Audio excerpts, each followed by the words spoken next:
መጣለው ቶሎና ከቀጠርከኝ ብቻ ያን ፍቅረኛሽን ይጠበቅሽ ባሉን አልገባኝም። ሚኮ ነው ሚኪያስ ስሙን ዲያብሎስ ይጥራውና እሱን ይጠበቅሽ ነው። ስለኔ ሚኮ እንዳይሆን የምታወራው ይሄ ሴታ ሴት የሆነ ባልሽ ማይገኝበት ቦታ የለም፣ ማይገኝበት ቦታ ወደሽ ነው። ግን በዛ ላይ አሁን ራሱ ከአንዷ ጋር ተቃቅፈው ምናምን ሲሄዱ ነው ያዩዋቸው እና ምንም የማይሆንሽ ልጅ ምንም።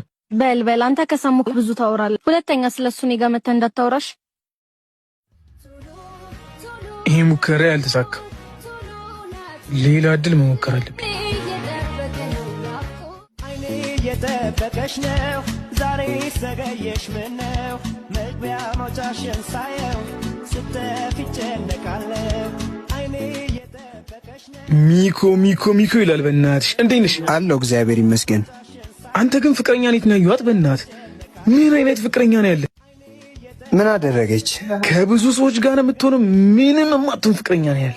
ከወንዶች ጋር አይታታል? አረ በእናትህ አሁን ራሱ ከወንዶች ጋር ነው ያዩት። አሪፍ ነው በጣም በልጨው ተውነ ዘጋው ጭራሽ።